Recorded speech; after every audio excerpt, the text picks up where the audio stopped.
Breaking news చూస్తున్నారు. AP Congress second list release అయింది. 6 parliament 12 assembly స్థానాలకు సంబంధించి అభ్యర్థిని ప్రకటించింది ఏఐసిసి. ఇటీవలే వైసీపీ నుంచి కాంగ్రెస్ లోకి చేరిన 2 సీట్లను కేటాయించింది కాంగ్రెస్. టెక్కర నుంచి కిల్లి కృపారాణి, అలాగే పూతలపట్టు నుంచి ఎంఎస్ బాబుకి సీట్లు కేటాయించడం జరిగింది. దాంతోపాటు నెల్లూరు ఎంపీగా కొప్పుల రాజును బరిలోకి దించింది. అలాగే తిరుపతికి సంబంధించి చింతామోహన్ని, అనకాపల్లి ఎంపీగా వేగి వెంకటేష్ను బరిలోకి దించింది. ఏలూరు ఎంపీగా లావణ్య కుమార్ని బరిలోకి దించింది. దాంతోపాటు నరసరావుపేట ఎంపీగా అలెగ్జాండర్ సుధాకర్ను, టెక్కలి అసెంబ్లీ స్థానానికి కిల్లి కృపారాణి, పూతలపేట అసెంబ్లీ స్థానానికి ఎంఎస్ బాబు వాళ్ళకి సంబంధించి కేటాయించడం జరిగింది. ఫస్ట్ లిస్టులో 114 అసెంబ్లీ స్థానాలతో పాటు 5 పార్లమెంటు స్థానాలకు అభ్యర్థుల్ని ప్రకటించింది కాంగ్రెస్. ఇప్పుడు సెకండ్ లిస్టులో 6 లోక్సభ స్థానాలకు, అలాగే 12 అసెంబ్లీ స్థానాలకు ఇక్కడ కేటాయించిన పరిస్థితి.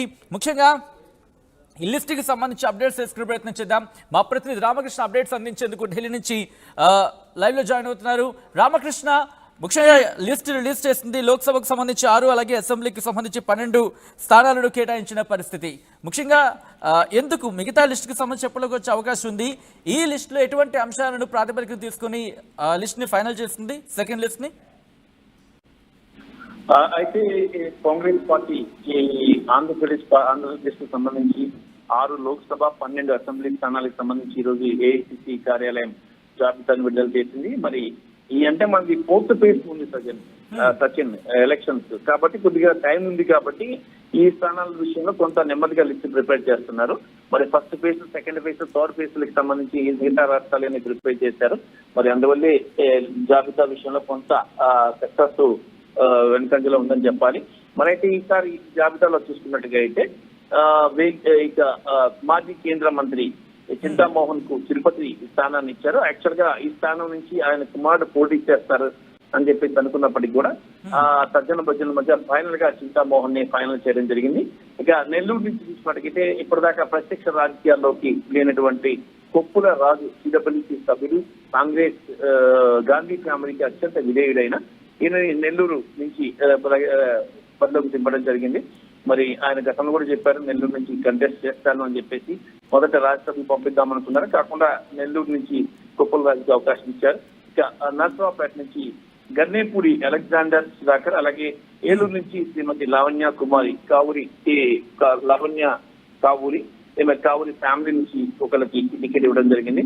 అనకాపల్లి నుంచి వేగి వెంకటేష్ షర్మిలకి అత్యంత ఆప్తుడు, ఆయనకి వేగి వెంకటేష్ ఇవ్వడం జరిగింది. విశాఖపట్నం నుంచి పులుసు సత్యనారాయణ రెడ్డికి ఇవ్వడం జరిగింది.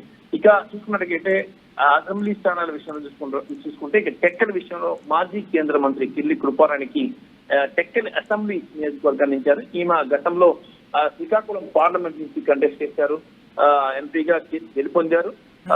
ఆ టైంలో ఆమెకి కేంద్ర మంత్రి పదవి కూడా కాంగ్రెస్ పార్టీ ఇవ్వడం జరిగింది. ఆ తర్వాత కాంగ్రెస్ తో విభేదాలు వచ్చిన నేపథ్యంలో ఆమె కాంగ్రెస్ పార్టీని వదిలేసి వైసీపీలో జాయిన్ అయ్యారు. వైసీపీలో చివరి నిమిషం వరకు చూశారు సీటు వస్తుందని ఎంపీ స్థానానికి.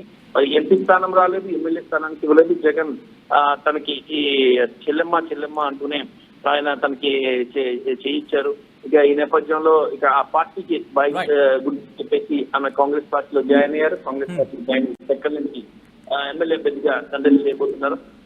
ఇక ఈ మొత్తం టోటల్ గా చూసుకుంటే ఈ లిస్ట్ మొత్తం 6 లోక్సభ స్థానాలు, ఇప్పుడు గతంలో 5, మొత్తం టోటల్ 11 స్థానాలని ఇప్పటిదాకా ఎంపీ స్థానాలను ప్రకటించింది. ఇంకా 14 స్థానాలకు అభ్యర్థులను ఖరారు చేయాల్సి ఉంది. వాటిలో కొన్ని స్థానాలు లెఫ్ట్ పార్టీలు కూడా ఇవ్వాల్సి ఉంటుంది. ఇవ్వగా మిగతా స్థానాలు మరో వారం రోజుల్లో ఏఐసిసి ప్రకటిస్తుందని సమాచారం వచ్చింది. రైట్ రామకృష్ణ, ఒక్కసారి మీ లైన్లో ఉండి మన ప్రతినిధి రాజేష్ దగ్గరికి వెళ్లే ప్రయత్నం చేద్దాం. రాజేష్, ముఖ్యంగా 6 లోక్సభ స్థానాలకి, అలాగే 12 అసెంబ్లీ స్థానాలకు సంబంధించి అభ్యర్థిని ప్రకటించింది కాంగ్రెస్ అధిష్టానం. ఇక్కడ చూసుకుంటే కనుక టెక్కలకి సంబంధించి కిల్లి కృపారానికి, అలాగే పూతలపట్టు నుంచి వైసీపీ నుంచి వచ్చిన ఎంఎస్ బాబుకి టికెట్ కేటాయించిన పరిస్థితి ఎలా చూడొచ్చు ముఖ్యంగా ఈ అంశానికి సంబంధించి?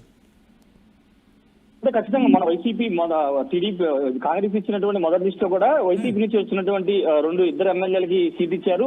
చింతలపూడి ఎలిజాకి, అదేవిధంగా నందికొట్కూరు ఎమ్మెల్యే ఆర్దర్ కి, ఇద్దరికి కూడా ఇద్దరికి టికెట్లు అక్కడ లోకల్ కాంగ్రెస్ పార్టీ ఇచ్చింది. ఇప్పుడు తాజాగా ఎంఎస్ బాబుతో పాటు కిల్లి కృపారాణి, మాజీ కేంద్ర మంత్రి కిల్లి కృపారాణికి సీట్ ఇవ్వడం జరిగింది. ఎందుకంటే కిల్లి కృపారాణి ఇప్పటివరకు ఎంపీగా పనిచేశారు, గతంలో ఎంపీగా పనిచేశారు, కేంద్ర మంత్రిగా పనిచేసిన ఆమెను ఇప్పుడు అసెంబ్లీ టెక్కలి నియోజకవర్గానికి సంబంధించినటువంటి అచ్చెన్నాయుడు నియోజకవర్గం, ఆ నియోజకవర్గానికి సంబంధించి అభ్యర్థిగా ప్రకటించారు. రెండోది పోతలపట్టు 4-5 రోజుల ముందు ఆయన కాంగ్రెస్ పార్టీ తీర్థం పుచ్చుకున్నారు. ఇప్పుడు ఆయన్ని పోతలపట్టు ఎమ్మెల్యే అభ్యర్థిగా కాంగ్రెస్ పార్టీ అధిష్టానం ప్రకటించింది. ఇంకా 6 అసెంబ్లీ పార్లమెంట్ స్థానాలకు సంబంధించి చూస్తే కనుక విశాఖపట్నం పులుసు సత్యనారాయణ రెడ్డి వీళ్ళంతా కూడా అంటే కాంగ్రెస్ పార్టీలో గతంలో పనిచేసిన వాళ్ళకి ఎప్పుడు సీట్లు ఇవ్వడం అయితే జరిగింది. అంటే ఇక్కడ కొత్తగా తిరుపతి ఎస్సీ కాన్స్టిట్యూషన్ చూస్తే కనుక చింతా మోహన్ కొంత అగ్రెసివ్ గా వెళ్తూ ఉంటారు, స్పీచ్లకు సంబంధించి కానీ లేకపోతే ఆయన మాటలని కూడా అగ్రెసివ్ ఉంటే రాజధాని విషయంలో తిరుపతిని రాజధాని చేయాలని అనేక సందర్భాల్లో మాట్లాడిన చింతా మోహన్ కి ఇప్పుడు తిరుపతి టికెట్ ఇచ్చారు. ఇప్పుడు చింతా మోహన్ కూడా కొంత బలమైన నేతకున్న నేపథ్యంలో అక్కడ త్రిముఖ పోటీ ఏర్పడే అవకాశం కనబడుతుంది. వైసీపీకి సంబంధించినటువంటి గురుమూర్తి, సిట్టింగ్ ఎంపీగా ఉన్న గురుమూర్తి, టీడీపీ జనసేన బీజేపీ నుంచి వరప్రసాద్ వీళ్ళిద్దరికి ప్రస్తుతం అభ్యర్థిగా ప్రకటించారు. ఇప్పుడు కాంగ్రెస్ పార్టీ నుంచి చింతామోహన్ రావడంతో ఇప్పుడు అక్కడ త్రిముఖ పోటీ ఏర్పడే అవకాశం కనబడుతుంది. ఇక అసెంబ్లీకి సంబంధించి అసెంబ్లీ టెక్కలి ఒకటి, అదేవిధంగా పోతలపట్టు రెండు కొంత అంటే అక్కడ ఆ నియోజకవర్గాల్లో స్థానిక నేతలు కావడం, స్థానికంగా అక్కడ గెలిచి ఉన్న నేతలు కాబట్టి ఇప్పుడు గట్టి పోటీ ఇచ్చే అవకాశం కనబడుతుంది. ఈ 2 నియోజకవర్గాలు మిగతా భీమిలి కానీ విశాఖపట్నం సౌత్ వీళ్ళంతా కూడా అక్కడ స్థానికంగా గతంలో కాంగ్రెస్ పార్టీలో పనిచేసిన వాళ్ళకి సీట్లు ఇవ్వడం జరిగింది. అయితే వీళ్ళు ఎంతవరకు ప్రభావం చూపిస్తారనేది చూడాల్సిన అవసరం అయితే కనబడుతుంది. వచ్చింది ఏదేమైనప్పటికీ వరుసగా లిస్టులు ప్రకటిస్తూ కాంగ్రెస్ పార్టీ దూకుడును ప్రదర్శిస్తుంది. మరోవైపు చర్మలో కూడా అటు బస్సు యాత్రని నిర్విరామం కొనసాగిస్తున్న పరిస్థితి. మిగతా అభ్యర్థులు కూడా త్వరలోనే ప్రకటించి పూర్తి స్థాయిలో ఎన్నికల ప్రచారానికి అభ్యర్థులు పంపాలని కాంగ్రెస్ పార్టీ భావిస్తుంది. రైట్, అంటే మొత్తంగా ఇప్పుడు 126 అసెంబ్లీ స్థానాలకు సంబంధించి అభ్యర్థిని ప్రకటించింది. ఇక లోక్సభకు విషయానికి వస్తే కనుక ఇప్పుడు 6, ఫస్ట్ లిస్ట్ లో 5, మొత్తం 11 స్థానాలకు సంబంధించి మిగతా వాటి విషయంలో ఎటువంటి అంశాలను పరిశీలిస్తోంది. సరే, అక్కడి వరకు వెళ్లే కన్నా ముందు ఈ లిస్టులో ఎటువంటి అంశాలను ప్రాతిపదికన తీసుకున్నారు, ఎటువంటి అంశాలను ప్రాతిపదికన తీసుకొని కన్ఫర్మేషన్ ఇచ్చిన పరిస్థితి అనుకోవాలి ఇక్కడ రాజేష్?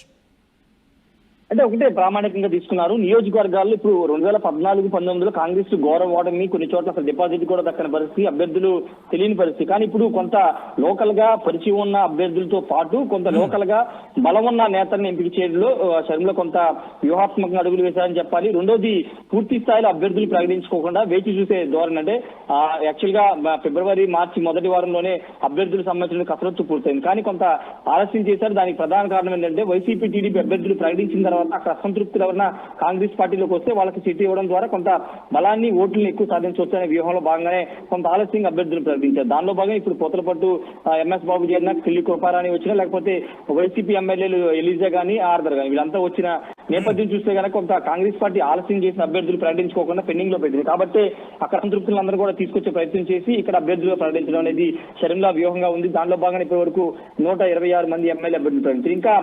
ఇంకొక వారం రోజుల గ్యాప్ లోనే పూర్తిగా మిగతా అభ్యర్థులు కూడా ప్రకటించే అవకాశం ఉంది. ఈ వారం రోజుల గ్యాప్ లో ఇంకా ఎవరైనా వైసీపీకి సంబంధించినటువంటి మెయిన్ లీడర్ కాకపోయినా కొంత పట్టున్నటువంటి నియోజకవర్గంలో కొంత పట్టున్నటువంటి నేతలు ఎవరైనా ఉంటే వాళ్ళని పార్టీలో తీసుకోవడం, అక్కడ అభ్యర్థులతో ప్రకటించడం ద్వారా కొంత పోటీ ఇవ్వడం, లేకపోతే ఓట్లు ఎక్కువ సాధించడం అనేది కాంగ్రెస్ వ్యూహంగా ఉంది. కాబట్టి దానిలో భాగంగా అభ్యర్థుల ఎంపిక కానీ కసరత్తు కానీ చేశారని చెప్పాల్సి వచ్చింది. ఆల్రైట్, ఒక్కసారి మీ లైన్లో ఉండే ప్రయత్నం చేయండి.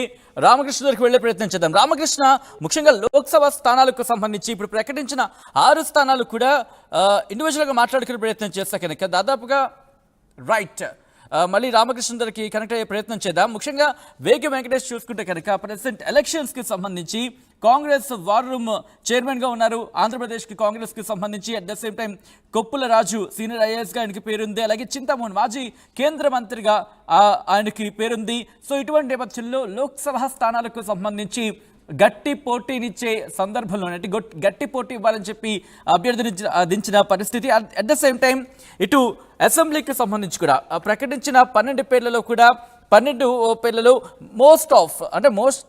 దాదాపుగా అన్ని స్థానాల్లో కూడా గట్టి పోటీ ఇచ్చే అవకాశం ఉందని భావించిన అభ్యర్థులని ఖరారు చేస్తున్నట్టుగానే భావిస్తోంది. అటువంటి అంశాలని తీసుకొని ప్రామాణికంగా తీసుకొని అక్కడ గెలుపుకి సంబంధించి వినబిలిటీని ప్రామాణికంగా తీసుకొని అక్కడ బరిలోకి దించినట్టుగా తెలుస్తోంది. ఇది ఏపీ కాంగ్రెస్కి సంబంధించిన సెకండ్ లిస్ట్. ముఖ్యంగా ఇక్కడ చూసుకుంటే కనుక వైసీపీ నుంచి వచ్చిన ఎంఎస్ బాబు కావచ్చు, లేకపోతే కిల్లి కృపారాణి అసెంబ్లీ సెగ్మెంట్ అంటే టెక్కల నుంచి Killi Kruparani, at the same time Puthalapattu నుంచి ఎంఎస్ బాబుని బరిలోకి దించింది కాంగ్రెస్.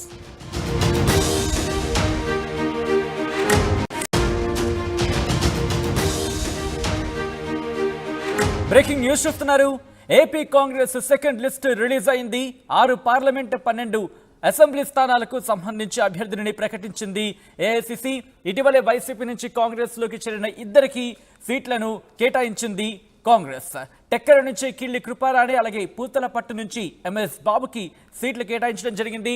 దాంతోపాటు నెల్లూరు ఎంపీగా కొప్పుల రాజును బరిలోకి దించింది. అలాగే తిరుపతికి సంబంధించి చింతామోహన్ని, అనకాపల్లి ఎంపీగా వేగి వెంకటేష్ను బరిలోకి దించింది. ఏలూరు ఎంపీగా లావణ్య కుమార్ని బరిలోకి దించింది. దాంతోపాటు నరసరావుపేట ఎంపీగా అలెగ్జాండర్ సుధాకర్ను, టెక్కలి అసెంబ్లీ స్థానానికి కిల్లి కృపారాణి, పూతలపేట అసెంబ్లీ స్థానానికి ఎంఎస్ బాబు వాళ్ళకి సంబంధించి కేటాయించడం జరిగింది. ఫస్ట్ లిస్టులో 114 అసెంబ్లీ స్థానాలతో పాటు 5 పార్లమెంటు స్థానాలకు అభ్యర్థుల్ని ప్రకటించింది కాంగ్రెస్. ఇప్పుడు సెకండ్ లిస్టులో 6 లోక్సభ స్థానాలకు, అలాగే 12 అసెంబ్లీ స్థానాలకు ఇక్కడ కేటాయించిన పరిస్థితి. ముఖ్యంగా ఈ లిస్టుకి సంబంధించి అప్డేట్స్ తీసుకునే ప్రయత్నం చేద్దాం. మా ప్రతినిధి రామకృష్ణ అప్డేట్స్ అందించేందుకు ఢిల్లీ నుంచి లైవ్లో జాయిన్ అవుతున్నారు. రామకృష్ణ, ముఖ్యంగా లిస్ట్ రిలీజ్ చేసింది. లోక్సభకు సంబంధించి 6, అలాగే అసెంబ్లీకి సంబంధించి 12 స్థానాలను కేటాయించిన పరిస్థితి. ముఖ్యంగా ఎందుకు మిగతా లిస్టుకి సంబంధించి చెప్పలోకి వచ్చే అవకాశం ఉంది? ఈ లిస్టులో ఎటువంటి అంశాలను ప్రాతిపదికన తీసుకుని లిస్ట్ ని ఫైనల్ చేసింది సెకండ్ లిస్ట్ ని? అయితే కాంగ్రెస్ పార్టీ ఆంధ్రప్రదేశ్ కు సంబంధించి 6 లోక్సభ 12 అసెంబ్లీ స్థానాలకు సంబంధించి ఈ రోజు ఏఐసిసి కార్యాలయం జాబితాను విడుదల చేసింది. మరి ఈ అంటే మనకి 4th ఫేజ్ ఉంది సచిన్ ఎలక్షన్స్ కాబట్టి కొద్దిగా టైం ఉంది కాబట్టి ఈ స్థానాల విషయంలో కొంత నెమ్మదిగా లిస్ట్ ప్రిపేర్ చేస్తున్నారు. మరి first phase, second phase, third phase లకు సంబంధించి మిగతా రాష్ట్రాలని ప్రిపేర్ చేశారు. మరి అందువల్లే జాబితా విషయంలో కొంత సక్సెస్ వెనుకంజలో ఉందని చెప్పాలి.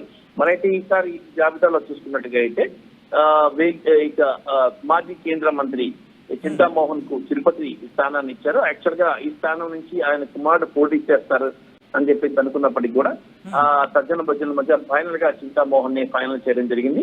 ఇక నెల్లూరు నుంచి చూసినట్టుగైతే ఇప్పటిదాకా ప్రత్యక్ష రాజకీయాల్లోకి లేనటువంటి కొప్పుల రాజు సిడబ్ల్యూసీ సభ్యుడు, కాంగ్రెస్ గాంధీ ఫ్యామిలీకి అత్యంత విధేయుడైన ఈయన నెల్లూరు నుంచి బరిలోకి దింపడం జరిగింది. మరి ఆయన గతంలో కూడా చెప్పారు నెల్లూరు నుంచి కంటెస్ట్ చేస్తాను అని చెప్పేసి. మొదట రాజ్యసభకు పంపిద్దామనుకున్నారు, కాకుండా నెల్లూరు నుంచి కొప్పుల రాజుకి అవకాశం ఇచ్చారు. ఇక నర్సరావుపేట నుంచి గన్నేపూడి అలెగ్జాండర్ సుధాకర్, అలాగే ఏలూరు నుంచి శ్రీమతి లావణ్య కుమారి కావూరి కావూరి ఫ్యామిలీ నుంచి ఒకరికి టికెట్ ఇవ్వడం జరిగింది. అనకాపల్లి నుంచి వేగి వెంకటేష్ షర్మిలకి అత్యంత ఆప్తుడు, ఆయనకి వేగి